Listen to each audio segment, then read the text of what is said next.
당근이 몸에 좋다는 사실은 이미 알고 계시죠? 몸에 좋다는 당근도 먹는 방법과 함께 먹는 음식에 따라 몸에 독이 될 수도 있고 보약이 될 수도 있다는 사실 알고 계신가요? 당근과 함께 먹으면 보약이 되는 음식, 당근을 먹는 방법, 그리고 당근을 제대로 먹을 때 나타나는 놀라운 효능까지 당근에 대한 모든 것을 알려드릴게요. 그리고 연예인이 3주 동안 11kg나 감량했다고 하는 당근 다이어트 방법도 영상 뒷부분에 있으니까 끝까지 시청해주세요. 그럼 당근에 대한 모든 것 바로 시작합니다. 당근의 대표적인 효능은 베타카로틴에서 나옵니다. 베타카로틴은 채소를 노란색, 주황색, 빨간색이 되도록 하는 성분이며 대표적인 항산화 물질입니다. 항산화 작용을 한다는 것은 항염증 작용을 한다는 것이고 항염증 작용을 한다는 것은 바로 항암 작용을 할 수 있다는 것인데요. 당근의 첫 번째 효능은 눈 건강을 좋게 한다는 것입니다. 당근의 베타카로틴이 우리 몸속에 들어오게 되면 비타민 A가 되는데요. 비타민 A는 눈 건강을 좋게 하는 성분이죠. 당근을 먹으면 눈이 좋아진다는 말을 많이 들어보셨나요? 눈 건강을 위해 루테인을 드시는 분들이 점점 많아지고 있습니다. 그렇다면 눈에 좋다는 루테인, 영양제를 먹는 것과 당근을 먹는 것은 어떤 차이가 있을까요? 영양제와 당근에는 모두 비타민 A, 루테인, 지아잔틴 등이 들어있어서 시력을 유지하고 눈의 노화를 방지해주며 황반 변성 등의 질환도 예방해줍니다. 당근에는 여기에 비타민 C, 비타민 K, 그리고 필수 미네랄이 더 있어서 항산화 효과 및 뼈 건강에도 도움을 받을 수가 있게 되고요. 우리가 혈액순환이 잘 안 될 때는 루테인 영양제를 드신다고 해도 효과에 한계가 있을 수 있어서 평소에 당근을 좀 더 드셔보시는 걸 추천해드립니다. 두 번째 당근의 효능은 노화 방지입니다. 이것도 베타카로틴의 효능과 관련이 있습니다. 노화가 된다는 것은 몸이 산화가 되고 염증이 많아진다는 것인데요. 염증이 몸 안에 곳곳에서 문제를 일으키게 되는 것이죠. 이런 염증을 없애주는 것이 바로 노화를 방지하는 건데요. 바로 당근의 베타카로틴과 비타민 C에는 강력한 항산화 작용으로 염증을 없애주고 노화를 방지해주는 것입니다. 세 번째 당근의 효능은 장을 건강하게 하고 당뇨를 예방한다는 것입니다. 요즘에 당근 주스 많이들 만들어 드시는데요. 착즙해서 드시는 분들 많으시죠? 약간 아쉬운 것은 착즙하고 남은 찌꺼기는 모두 버린다는 것입니다. 당근은 사실 식이섬유 폭탄이라고도 할 수 있는데요. 당근의 베타카로틴이 혈액 내의 염증을 제거하고 당근의 식이섬유는 장 속의 노폐물을 제거하는 역할을 해줍니다.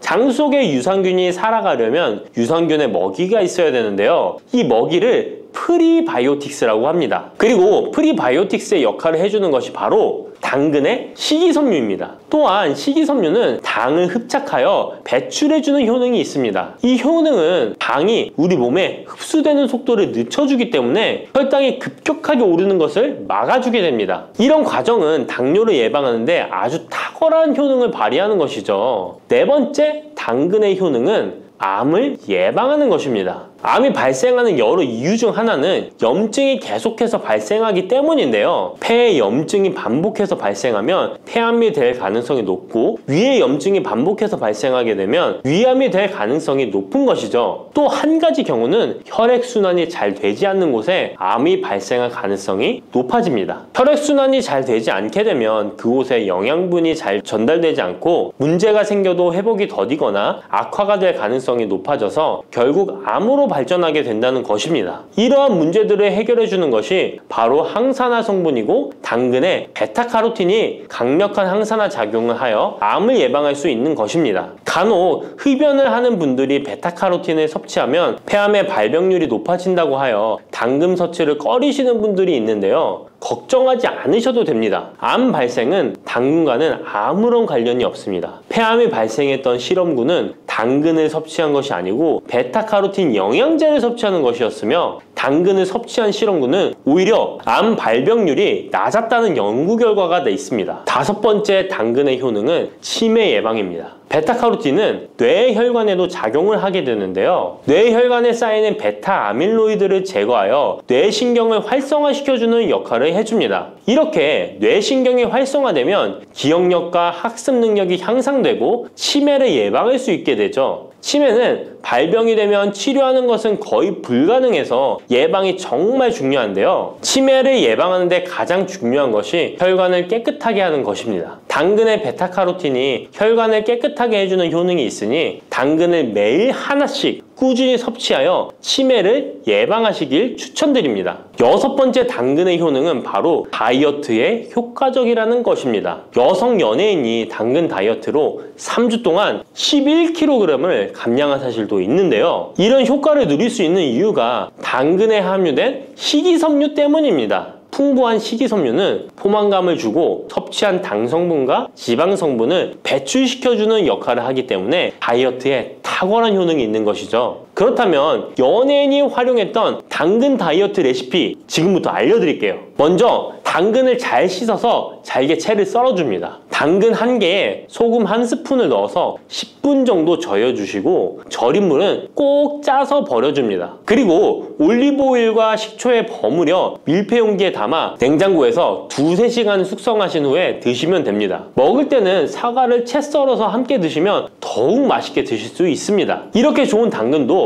먹는 방법에 따라 효과를 10배 이상 늘릴 수도 있고 함께 먹으면 더욱 좋은 음식들이 있는데요. 우선 당근을 드실 때 다이어트가 목적이라면 생으로 드시는 것이 가장 효과가 좋습니다. 다만 식이섬유는 소화가 잘 되지 않기 때문에 장이 안 좋은 분들은 익혀서 드시는 것이 좋습니다. 그리고 당근을 드실 때는 껍질까지 함께 드시는 것을 추천드리는데요. 당근의 영양 성분은 껍질에 가장 많이 함유되어 있기 때문입니다. 그리고 당근의 베타카로틴은 지용성 성분입니다. 지용성이라는 것은 기름에 잘 녹는다는 것인데요. 따라서 베타카로틴을 잘 흡수하기 위해서는 기름과 함께 섭취하는 것이 좋습니다. 오메가3가 풍부한 올리브유나 들기름, 아마씨유 같은 기름을 사용하면 좋고요. 이렇게 기름을 사용해서 살짝 익혀 드시게 되면 생으로 드셨을 때 10% 정도 흡수되는 베타카로틴을 70% 정도 흡수할 수 있게 됩니다. 엄청난 차이죠? 기름에 볶을 때 주의사항은 너무 오래 익히지 말고 살짝만 익혀서 드시는 것이 좋습니다. 너무 오래 볶으면 오메가3를 함유한 기름도 산패되어서 문제가 될 수 있기 때문입니다. 다음으로 함께 먹으면 좋은 음식들을 알려드릴게요. 몇 년 전부터 유행하고 있는 주스 있잖아요. ABC 주스라고 하는데요. 들어가는 재료는 사과, 비트, 그리고 당근이죠. 이 3가지를 함께 갈아서 주스로 마시면 항산화 폭탄 주스를 마시게 되는 것인데요. 이 3가지 중에서 비트의 효능이 혈관을 확장시켜주는 역할을 합니다. 풍부한 항산화 성분들이 확장된 혈관을 따라 온몸 구석구석에 공급되어 혈관을 깨끗하게 하고 염증을 제거하여 각종 질병을 예방할 수 있게 되는 것이죠. 다만 비트에는 옥살산이 함유되어 있어서 신장의 결석을 유발할 수 있기 때문에 신장이 약하신 분들은 약간의 주의가 필요하고요. 그래서 요즘엔 이 비트를 빼고 사과, 양배추, 당근 이렇게 3가지를 넣은 ACC 주스를 많이 드시는데요. 양배추는 우리 몸의 진액을 보충해줘서 점막을 촉촉하게 해주는 효능이 있어서 외부로부터 들어오는 바이러스와 이물질을 배출시켜주는 탁월한 효능이 있습니다. 그리고 항암 효과를 극대화시켜줄 수 있는 음식도 알려드릴게요. 바로 브로콜리와 단호박을 당근과 함께 드시면 됩니다. 3가지를 생으로 드시는 것보다 찜기에 쪄서 드시면 흡수율을 훨씬 높일 수 있고요. 올리브 오일과 약간의 소금을 넣고 물과 함께 섞어서 드시면 맛도 좋고 건강에도 좋은 강력한 항암 주스로 드실 수 있습니다.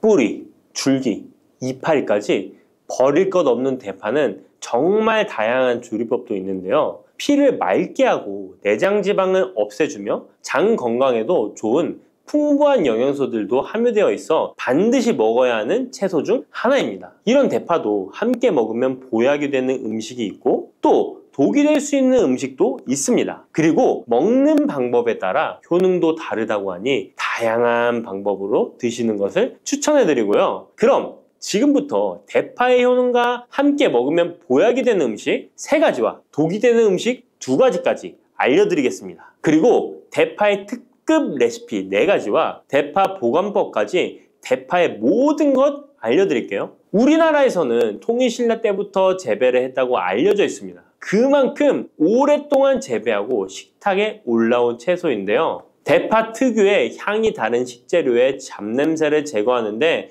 탁월한 효과가 있어서 생선이나 고기류의 냄새를 제거하는 향신료로도 많이 사용되고 있죠. 뿐만 아니라 물에 넣고 끓이게 되면 감칠맛이 좋아져서 다양한 육수와 채소를 만드는 데에도 빠지지 않고 들어가는 재료이기도 합니다. 이런 대파의 첫 번째 효능이 바로 내장 지방을 싹 빼준다는 것입니다. 대파에는 특유의 향과 알싸한 매운맛을 나게 하는 성분이 있는데요. 이 성분이 바로 황화알릴이라는 성분입니다. 이 황화알릴은 대파에 열을 가해 굽게 되면 프로필메르캅탄이라는 성분과 아조엔이라는 성분으로 변하게 되는데요. 대파를 구울 때 매운맛을 내는 성분은 휘발이 되어 없어지고 단맛이 나는 성분이 생성되는데 그 성분이 바로 프로밀메르캅탄입니다. 이 프로밀메르캅탄의 단맛 강도가 설탕 단맛의 강도보다 무려 50배나 강해서 대파의 단맛이 좋아지는 건데요. 정말 놀랍지 않나요? 근데 단맛 하면 당뇨가 있는 분들은 혈당이 많이 오를까봐 걱정되시잖아요. 이 성분은 설탕과는 달리 혈당을 오르게 하지 않아서 당뇨가 있는 분들도 전혀 부담 없이 드실 수 있는 단맛입니다. 또 열을 가하면 아조엔이라는 성분이 만들어진다고 했잖아요. 바로 이 성분이 우리 몸을 회복시키는 효능이 있는데요. 어떻게 우리 몸을 회복시킬까요? 그것은 바로 혈관을 깨끗하게 해주기 때문입니다. 아조엔의 별명이 바로 혈관 청소부인데요. 혈관에 나쁜 콜레스테롤을 제거하고 혈액이 뭉치는 혈전 생성을 방지해줍니다. 혈관도 확장해줘서 혈액순환을 원활하게 해주는 역할도 해준답니다. 이런 효능으로 신진대사를 원활하게 해주고 동맥경화, 고지혈증, 고혈압 등의 심혈관 질환을 예방하는 데에도 도움을 줄 수 있습니다. 뿐만 아니라 내장지방을 분해해 몸 밖으로 배출시켜주는 효능이 있어서 건강뿐만 아니라 다이어트에까지 도움을 주는데요. 최근에는 다이어트 식품으로도 많이 활용되고 있습니다. 그리고 대파의 녹색 부분에는 베타카로틴이 풍부한데요. 이 성분이 바로 강력한 항산화 물질입니다. 이 베타카로틴은 우리 몸속의 활성산소를 제거하여 노화를 방지해주고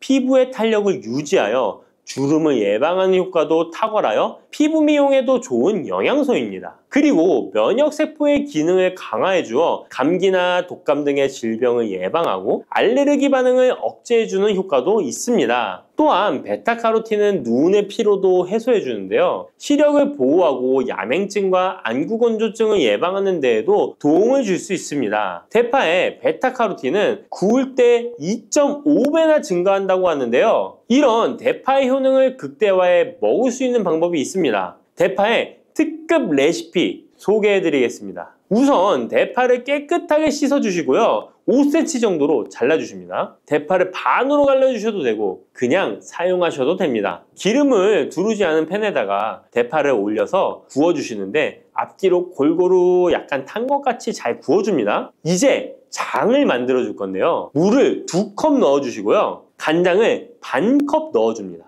그리고 고춧가루와 참기름을 1스푼씩 넣어줍니다. 이렇게 넣고 한번 끓여주시고 다 끓고 나면 식초를 반스푼 넣어주시면 됩니다. 이렇게 만들어진 양념장을 구운 파를 넣은 그릇에 붓고 하루 정도 숙성시켜 드시면 됩니다. 물론 바로 드셔도 되지만 숙성시켜 드시면 더욱 맛있는 대파 요리를 드실 수 있습니다. 그리고 대파에서 대파의 뿌리는 특히 채소와 육수를 만들 때 많이 사용하는데요. 대파의 뿌리에는 알리신이라는 성분이 풍부하게 함유되어 있습니다. 이 알리신은 우리 몸을 따뜻하게 해주고 열을 올려주는 역할을 하고 혈액순환을 원활하게 해줘서 신경을 안정화시켜주기도 하는데요. 이렇게 신경을 안정시켜주는 효능으로 불면증도 완화해주어 잘 때 머리맡에 두고 주무시는 분들도 계십니다. 그리고 알리신은 몸에 열을 내주는 효능으로 기침 감기와 가래를 완화시켜주는 데 도움을 주며 항균, 항암 효과도 있어서 각종 바이러스와 암세포를 억제해주어 암을 예방하는 데에도 탁월한 효능을 발휘합니다. 알리신은 지방을 분해하고 배출해줘서 다이어트에도 도움을 준다고 알려져 있습니다. 그리고 대파의 뿌리 부분에는 폴리페놀 성분이 많이 함유되어 있어 심혈관 질환 예방에 탁월한 효능이 있습니다. 식이섬유도 풍부하여 장 운동을 활성화하고 배변 활동을 도와 변비를 예방하고 숙변을 제거하는 효능도 있고요. 이런 대파 뿌리를 채소나 육수 만드실 때 말고는 특별히 많이 안 쓰는데요. 대파 뿌리의 특급 레시피를 하나 알려드릴게요. 그것은 바로 대파 뿌리 생강차입니다. 대파 뿌리와 생강을 함께 끓여서 차로 드시게 되면 기관지나 폐와 같은 호흡기의 염증을 제거해주고 무릎과 같은 관절의 염증도 제거해주어 관절 통증을 완화시켜 줄 수 있습니다. 생강에는 진저롤, 쇼가올, 페로 화합물 등 다량의 항염증 성분들이 함유되어 있어서 우리 몸의 염증을 제거하는 데 탁월한 효능을 가지고 있습니다. 생강은 약재로서 오랫동안 사용되어 왔는데요. 최근에도 계속해서 새로운 효능이 발견되고 있을 정도로 약성이 아주 좋은 식품입니다. 최근 한 연구 결과에 따르면 생강에는 소염 진통제로 많이 사용되는 이부프로펜과 비슷한 항염증 효과가 있고 류마티스 관절염을 완화시키는 데에도 효과가 있는 것으로 밝혀졌습니다. 그럼 지금부터 대파 뿌리 생강차 만드는 방법을 알려드리겠습니다. 먼저 생강을 물에 넣고 끓여주시고요. 처음에는 강불로 해주시고 끓기 시작하면 중불로 줄여서 20분 정도 더 끓여줍니다. 그 후에 대파 뿌리도 넣고 3분 정도 더 끓여주시면 됩니다. 이렇게 끓인 물에서 생강과 대파 뿌리는 건져주시고 따뜻할 때 드시거나 냉장고에 넣고 시원하게 드셔도 됩니다. 이렇게 대파 뿌리와 생강을 함께 끓여 차로 드시면 효과를 극대화할 수 있는데요. 다만 평소에 소화가 잘 안 되시고 위가 약하신 분들은 이렇게 끓인 대파 뿌리 생강차에 물을 섞어서 연하게 드시는 것을 추천해 드립니다. 이렇게 해서 하루에 한 번, 두 번 꾸준히 드신다면 감기 걱정도 없고 염증을 완화시켜 관절염으로 인한 통증도 줄일 수가 있을 거예요. 그리고 대파와 함께 드시면 보약이 되는 식품에는 무도 있습니다. 무를 말려서 무말랭이로 드시면 무의 좋은 성분들을 농축하여 드실 수 있다고 하는데요. 간단하게 다시 한번 알려드리자면 무를 드시면 기침과 가래를 멈추게 해주는 효능이 있고 소화를 잘 되게 해주며 혈관을 깨끗하게 해줘서 심혈관 질환에도 도움을 줄 수 있습니다. 또한 칼슘의 함량이 높아서 골다공증을 예방하고 뼈를 튼튼하게 만들어주죠. 그리고 해독작용도 뛰어나고 혈당을 조절해줘서 당뇨를 예방하는 데에도 도움을 줄 수 있습니다. 이렇게 좋은 물을 대파와 함께 드시면 그 효능이 극대화될 수 있는데요. 특히 혈액을 깨끗하게 해줘서 심혈관 질환을 예방하며 당뇨 또한 예방해 줄 수 있을 뿐만 아니라 당뇨 합병증을 완화시켜 주는 데에도 탁월한 도움을 받을 수 있습니다. 대파를 넣은 무말랭이 무침을 만들어 드시면 오독오독한 무말랭이 식감도 좋고 입맛도 돌게 하는 반찬으로도 정말 좋으니까 꼭 대파 무말랭이 무침도 만들어서 드셔보시길 바랍니다. 대파와 함께 드시면 보약이 되는 음식 세 번째는 바로 두부입니다.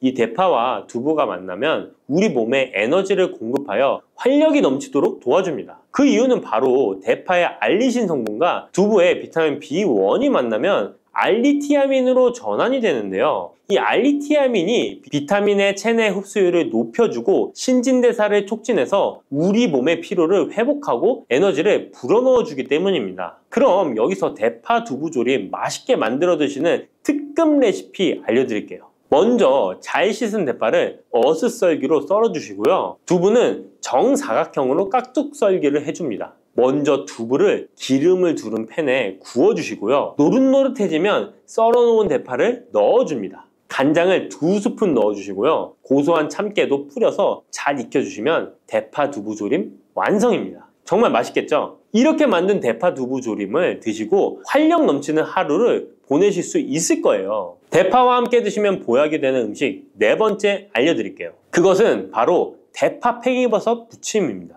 이 팽이버섯은 버섯 중에서도 버섯 키토산의 성분이 가장 많이 함유되어 있을 뿐만 아니라 식이섬유가 정말 풍부하게 함유되어 있는데요. 버섯 키토산은 혈액 속의 지방을 분해하고 콜레스테롤을 제거해 고혈압, 동맥경화, 심장병 같은 심혈관 질환을 예방할 뿐만 아니라 체내 지방을 흡착하여 배출시켜 주어 내장 지방을 줄여주는 데에도 탁월한 효능이 있습니다. 또한 체내의 중금속의 배출을 돕고 간 건강을 돕는 효능도 있다고 알려져 있고요. 그리고 풍부한 식이섬유가 배변 활동을 도와서 숙변을 제거하는 데에도 큰 도움을 줍니다. 하지만 이 팽이버섯의 세포벽은 단단하기 때문에 그냥 드시게 되면 좋은 성분을 흡수하기가 힘든데요. 열을 가하게 되면 세포벽이 깨지면서 영양 성분의 흡수율을 높일 수 있습니다. 이런 팽이버섯과 대파를 함께 드시게 되면 내장 지방을 제거하고 혈관을 깨끗하게 하는데 탁월한 음식이 되는데요. 먼저 팽이버섯의 밑둥은 잘라버리시고요.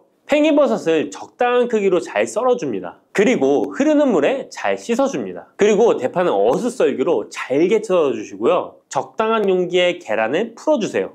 팽이버섯과 대파를 넣어서 잘 섞어주고 소금 한 꼬집을 넣어 간을 해줍니다. 이제 잘 달궈진 팬에 기름을 두르고 붙여주시면 됩니다. 정말 쉽죠? 그런데 이렇게 좋은 대파도 함께 드시면 안 되는 음식이 있습니다. 대파와 함께 드시면 안 되는 음식 첫 번째는 바로 꿀입니다. 대파와 꿀은 두 가지 다 몸에 열을 올려주는 효능이 있습니다. 한의학에서는 대파와 꿀을 함께 먹으면 위장에 탈이 나고 더부룩한 현상이 나타날 수 있다고 하는데요. 대파와 꿀을 함께 먹으면 위에서 소화액 분비를 억제하여 소화불량을 유발할 수 있기 때문인데요. 또한 꿀은 알레르기 반응을 일으킬 수 있는데 대파와 함께 먹으면 알레르기 반응이 더 악화될 수 있다는 것을 알아두시면 좋고요. 꼭 기억하셔서 대파와 꿀은 함께 드시지 않기를 추천합니다. 또 대파와 함께 드시면 안 되는 음식은 미역입니다.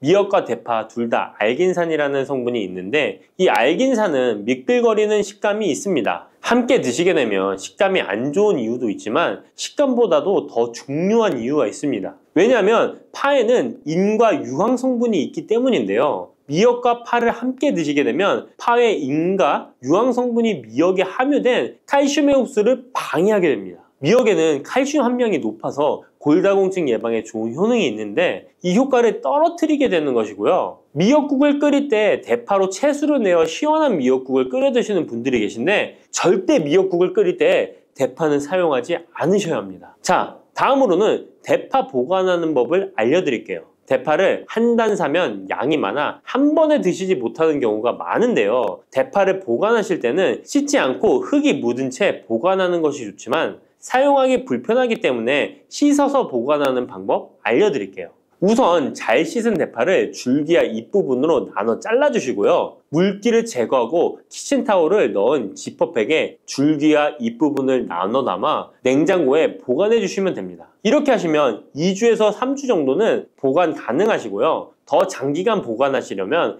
냉동을 하시면 되는데 냉동 보관하시려면 대파를 사용하기 원하는 크기대로 잘라서 지퍼백에 넣어 냉동하시면 됩니다. 이렇게 하시면 냉동된 대파를 꺼내서 요리하실 때 바로 사용하실 수 있을 겁니다. 단백질 폭탄으로 알려진 두부는 건강식으로 많이 드시는 대표적인 식재료입니다. 그런데 두부를 잘못 드시면 오히려 건강을 해칠 수 있다는 사실 알고 계신가요? 두부를 먹을 때 독이 되는 최악의 경우, 그리고 두부를 어떻게 먹어야 우리 몸에 보약이 될 수 있는지에 대해 알려드리겠습니다. 두부가 오히려 건강을 해치는 첫 번째는 바로 GMO 유전자 변이된 콩으로 만든 두부를 먹을 때입니다. 2018년 보도자료를 보면 수입콩을 사용해 만든 두부 7종류 중에서 6종류가 GMO 성분이 검출되어 파문이 일었던 적이 있습니다. GMO는 원래 생산성을 향상시켜 식량 부족 문제를 해결하고 비타민, 미네랄 등의 영양소를 강화하거나 질병 저항성을 높여 건강에 도움을 주기 위해 유전자를 변이하여 재배하는 것입니다. 또 제초제나 살충제의 사용량을 줄일 수 있어서 환경오염도 줄일 수 있는 장점이 있습니다. 하지만 이렇게 재배된 것을 섭취했을 때 건강에 대한 안정성 문제와 생태계 파괴 등의 논란은 끊이지 않고 있습니다. 우리나라에서는 GMO 재배를 법으로 금지하고 있으며 많은 나라들이 GMO의 수입과 생산을 규제하고 있습니다. GMO 식품을 꾸준히 섭취할 경우 건강에 문제가 생길 수 있는데요. 2년 동안 실험지 200마리에게 GMO 옥수수를 먹인 실험 결과 20%의 쥐에서 종양이 발생했고 종양의 크기도 컸는데요. 종양의 크기가 탁구공만큼 크게 자란 쥐도 발견됐는데 쥐 전체 몸무게의 4분의 1에 해당되는 무게였다고 합니다. GMO 표기가 의무이기 때문에 GMO 표기가 없는 식품을 사 먹으면 되지만 문제는 식품을 몇 차례 가공 과정을 거쳐 GMO의 DNA나 단백질이 남아있지 않은 식품은 GMO 표기를 하지 않아도 된다는 규정이 있기 때문에 소비자로서는 불안할 수밖에 없는데요. 따라서 두부를 구매하실 때 원료가 수입산이 아닌 국내산 콩으로 만든 두부를 사드시길 바랍니다. 우리나라는 GMO 재배 자체가 금지이기 때문에 국내에서 재배된 식품은 안심하고 드셔도 됩니다. 두부가 건강을 해치는 두 번째는 바로 유부를 드시는 것입니다. 유부는 두부를 기름에 튀겨서 만드는 건데요. 유부를 먹는 방법에는 대표적으로 유부초밥이 있지만 이외에도 다양한 요리의 재료로 사용됩니다. 유부의 고소한 맛과 부드러운 식감 때문에 다양하게 사용되지만 건강에 해로울 수 있으니까 주의하셔야 됩니다. 두부를 기름에 튀겨 만든 유부는 칼로리가 높아질 뿐만 아니라 트랜스 지방이 생성됩니다. 트랜스 지방은 혈관 내 콜레스테롤을 증가시키고 심혈관 질환의 위험을 증가시킵니다. 이로 인해 대사증후군과 뇌 기능에도 영향을 미쳐 인지력, 학습 능력을 감소시키는 부작용을 일으킬 수 있습니다. 유부를 아예 드시지 말라는 게 아니라 맛이 좋고 간단하게 식사 대용으로 드실 수 있는 유부만 맛이 좋고 간단하게 식사 대용으로 드실 수 있는 유부지만 과하게 드시지 않고 적절히 드시면 좋겠죠? 세 번째, 두부를 드실 때 주의할 점은 시금치와 함께 드시면 안 된다는 것입니다. 시금치는 철분이 풍부하게 함유되어 있어 빈혈 예방에 효과적으로 알려져 있습니다. 또한 비타민 A, 루테인, 제아잔틴 등의 영양소가 풍부하여 눈 건강 증진에 탁월한 효능이 있고 마그네슘, 비타민 K 등이 풍부해서 뼈 건강 증진에 효과적인 것으로 알려져 있습니다. 그러나 문제는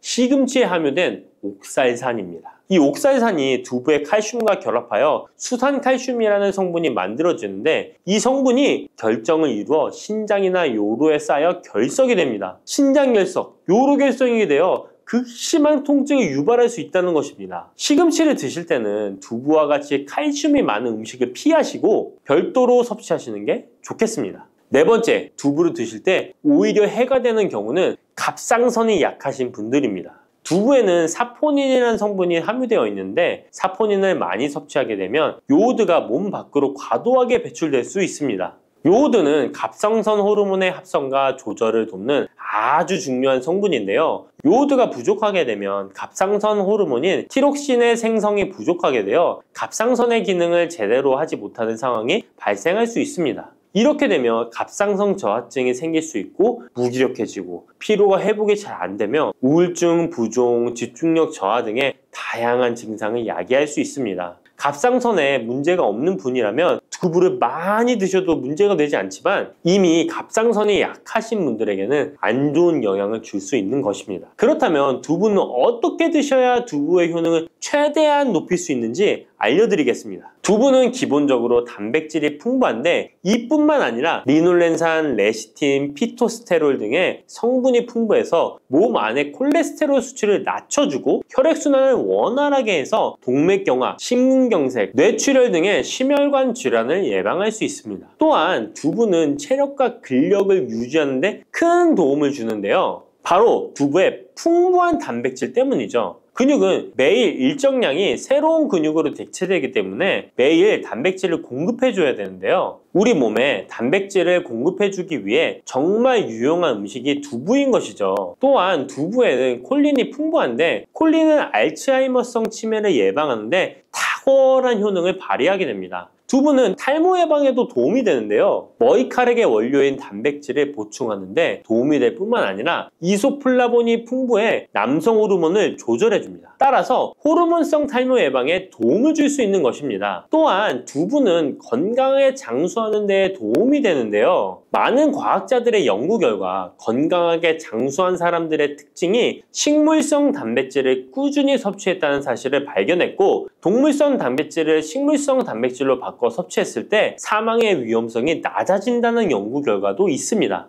이러한 효능이 극대화가 되려면 소화 흡수가 잘 되어야겠죠? 두부 중 소화 흡수가 가장 잘 되는 것이 바로 순두부입니다. 순두부는 일반 두부와 마찬가지로 비질을 분리한 콩물에 응고력이 약한 응고제를 넣어 만든 것인데요. 그렇기에 훨씬 부드럽고 소화 흡수가 잘 되는 형태가 되는 것입니다. 하지만 단점은 일반 두부보다 단백질, 섬유질 등의 영양 성분의 함량이 떨어지는데요. 이런 단점을 보완하기 위해 계란과 함께 드시면 좋은 대안이 될 수 있어요. 순두부찌개에 계란이 들어가 있는 것이 맛뿐만 아니라 영양적으로도 찰떡궁합인 것이죠. 순두부와는 식감이 식감이 완전히 다른 쫄깃한 두부면이 요즘 인기가 높아지고 있는데요. 밀가루를 대체할 수 있는 다이어트 식품으로 많이 알려지고 있습니다. 다양한 면 요리에 사용되는데 단순히 두부를 면 모양으로 만든 것이 아니라 일반 두부보다 단백질의 함량이 2배 정도 높아서 건강에 더욱 좋은 식품입니다. 두부에서 수분을 빼고 응축시켜 만들기 때문에 같은 무게당 영양 성분의 함량이 높아지는 것입니다. 두부는 양배추와 함께 드시면 좋은데요. 두부는 단백질이 풍부하지만 비타민C와 섬유질이 부족한데 양배추와 함게 드시면 모든 영양소를 골고루 섭취할 수 있게 되는 것입니다. 또 귀리를 넣은 잡곡밥과 함께 드시면 좋은데요. 귀리에 풍부하게 함유된 식이섬유와 베타글루칸과 두부의 단백질, 칼슘을 충분히 섭취할 수 있는 것입니다. 두부는 그리고 미역과 김, 다시마와 같은 해조류와 함께 드시면 좋은데요. 이런 해조류와 함께 드시게 되면 두부의 단백질을 흡수하는데 극대화가 되고 두부의 사포닌으로 인한 요오드 배출을 해조류의 풍부한 요오드 성분이 상쇄시켜 줄 수 있는 것입니다.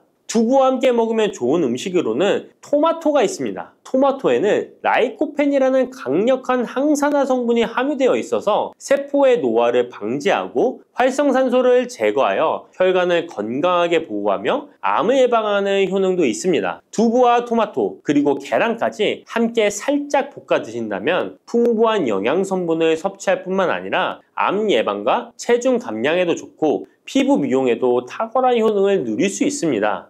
들깨를 이렇게 드시면 당뇨와 혈당이 싹 사라지고 치매도 예방할 수 있어요. 들기름, 들깨하면 무엇이 생각나시나요?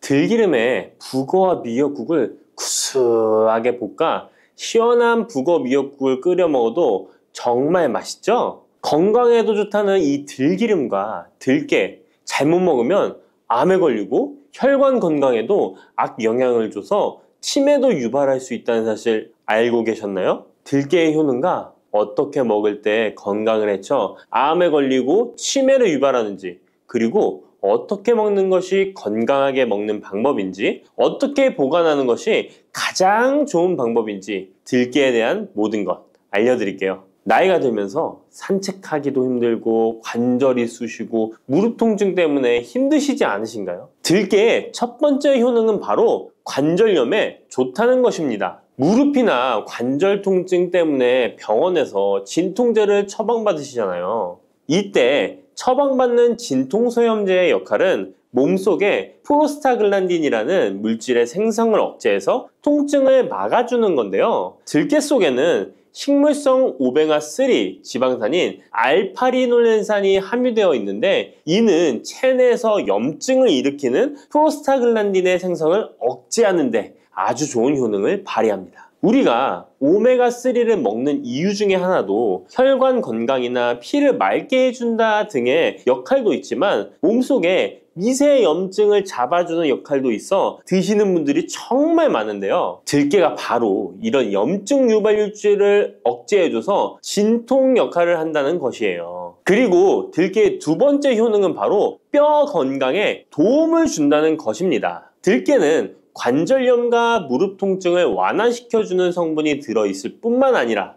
바로 뼈 건강에도 도움을 주는 식품인데요. 바로 칼슘 함량이 높기 때문입니다. 들깨의 100g에는 390mg 정도 되는 칼슘이 함유되어 있어 뼈 건강에 아주 도움을 줄 수 있는 좋은 식품이기도 합니다. 그래서 뼈 건강에 아주 도움을 줄 수 있는 좋은 식품이기도 합니다. 그래서 들깨를 꾸준히 섭취하면 골다공증 예방에도 참 좋은데요. 골다공증은 중년 이후 노화가 진행될 때 영양 불균형이 생기면서 많이 발병하게 되는데요. 여성의 경우 폐경 이후에 골밀도가 많이 감소해서 골다공증이 발생하는 경우가 많습니다. 노인의 골반 골절은 65세 이상은 30%가 1년 내에 사망하고 80세 이상은 50%가 2개월 내에 사망할 수 있으므로 노인의 뼈에 대한 관리는 매우 중요한데요. 골다공증의 관리는 뼈 건강을 유지하고 골절 위험을 줄이기 위해 중요합니다. 뼈 건강을 위해 들깨 꾸준히 섭취하는 게 좋겠죠?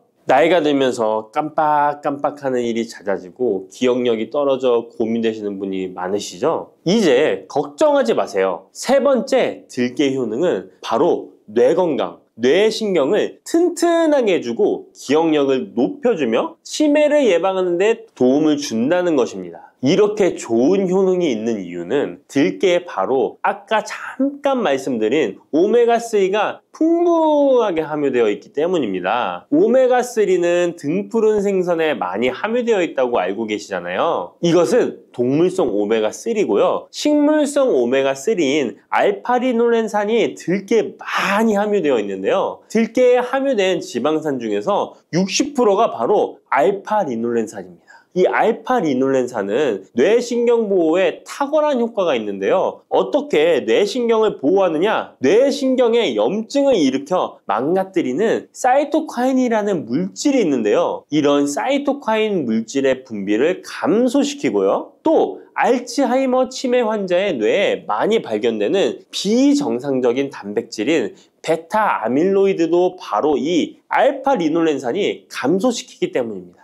참치에 많이 함유되어 있다는 DHA 들어보셨죠? DHA가 바로 대표적인 뇌기능 강화 물질인데요. 이 DHA가 기억을 높이는 데 도움을 주고 학습 능력 또한 좋게 하는데요. 이 DH는 체내에 합성되지 않아 식품으로 섭취를 해야 합니다. 들깨에 함유된 알파리놀렌산이 흡수될 때 바로 이 DHA로 전환이 됩니다. 어린이 전용 오메가3 같은 경우도 성인보다는 EPA보다 DHA 함유량이 높은 영양제도 많죠? 들깨가 뇌신경, 뇌 건강에 좋은 이유가 바로 이겁니다. 네 번째 들깨의 효능은 심장을 건강하게 하고 뇌혈관의 노화를 막아주는데 도움을 준다는 것입니다. 알파리놀렌산이 체내에 흡수될 때 DHA로 변환된다고 했잖아요. 그뿐 아니라 바로 EPA로도 변환이 되는데요. 이 EPA가 어떤 역할을 하냐면 바로 혈소판 응집을 억제해 혈관에 혈전이 생기는 것을 방지하는 효능이 있습니다. 그리고 혈관을 튼튼하게 하는 효능과 혈액의 중성지방과 나쁜 콜레스테롤인 LDL을 낮추고 좋은 콜레스테롤인 HDL을 높여주는 역할도 합니다. 미국의 심장협회에서는 허혈성 뇌졸중, 심장마비로 인한 돌연사, 관상동맥 질환 등의 위험을 감소시키기 위해 매주 1에서 2회 이상 오메가3 지방산이 풍부한 등푸른 생선을 섭취하는 것이 도움을 준다고 발표했습니다. 그런데 이 오메가3 지방산의 함량을 살펴보면 100g당 오메가3 지방산의 함량이 연어에는 11.5g, 고등어에는 9.9g, 들깨에는 무려 63.1g이나 함유되어 있습니다. 정말 많이 함유되어 있죠? 들깨에는 연어에 비해 5배 이상 들어있다는 것입니다. 들깨를 꾸준히 드셔서 혈관도 건강하게, 심장도 튼튼하게 유지하시기 바랍니다. 다섯 번째 들깨의 효능은 바로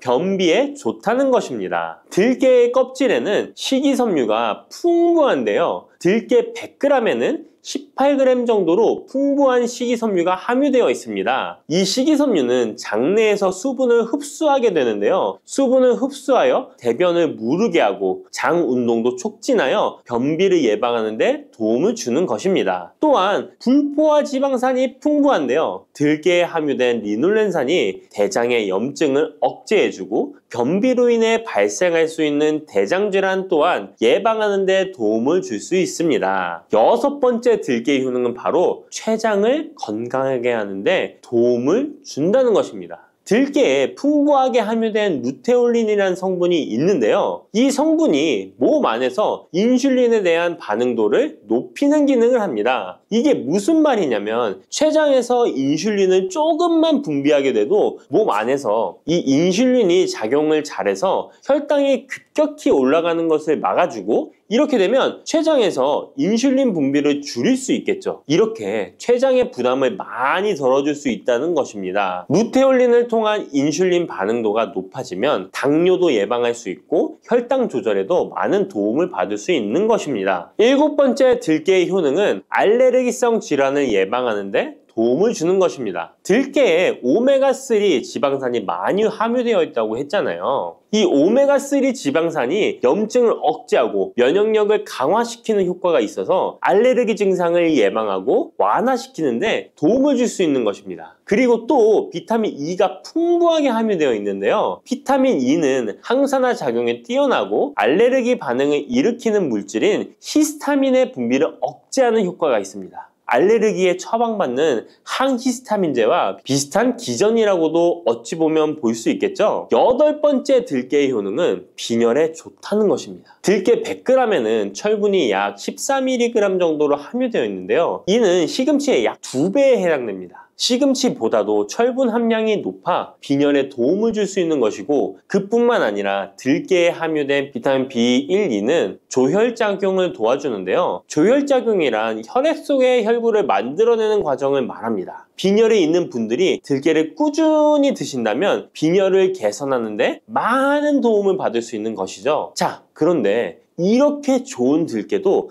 가장 취약한 단점이 있습니다. 그것은 바로 열에 약하고 쉽게 산패된다는 것입니다. 일반적으로 통들깨보다는 들기름으로 많이들 섭취하게 되시는데요. 이 들기름을 짤 때의 방법이 중요합니다. 보통은 200도 이상으로 들깨를 달달 볶아서 기름을 짜게 되는데요. 이때 몸에 좋은 오메가3 지방산이 대부분 파괴가 됩니다. 그래서 들기름을 드실 때는 저온에서 압착한 기름을 사용하시는 것이 좋습니다. 저온에서 압착한 기름은 제가 하단 링크에 있으니까 잘 구경해 보세요. 저온 압착유 또는 생들기름이라고도 하는데요. 이 기름을 요리에 사용할 때에도 열에 오랫동안 가열하지 마시고 요리가 끝나갈 무렵에 들기름을 넣어주시거나 먹기 직전에 드레싱을 하여 드시는 것이 좋습니다. 들기름은 또한 산패가 쉽게 되는데요. 들기름이 산패되면 벤조피렌이 생성되게 되는데 이게 1급 발암물질입니다. 산패된 들기름을 지속적으로 드시게 되면 발암물질을 계속 먹게 되는 것이죠. 그래서 들기름의 사용기한을 지켜주시는 것이 좋은데요. 보통은 2달 이내로 드시는 것이 좋고, 개봉을 하셨다면 1달 이내에 소비하시는 것을 권장드립니다. 보관 방법도 정말 중요한데요. 신문지나 검은 비닐 등으로 감싸서 빛을 차단하고 밀봉한 상태에서 반드시 냉장 보관하시기 바랍니다. 만약 실온에 두신다면 들기름의 산패는 급속히 진행되기 때문입니다. 그런데 이 들기름을 오래 보관할 수 있는 방법도 있는데요. 그것은 참기름과 섞어서 보관하시는 것입니다. 참기름에는 비타민 E와 세사몰이라는 성분이 있는데요. 이 성분이 산패를 막아주는 데 도움을 줍니다. 이 세사몰이라는 성분은 참기름을 고온에 볶거나 기름을 짜는 과정에서 생성되는 물질인데요. 이 때문에 다른 기름에 비해 참기름이 산패가 느리고 지속성이 좋은 것이죠. 그래서 들기름과 참기름을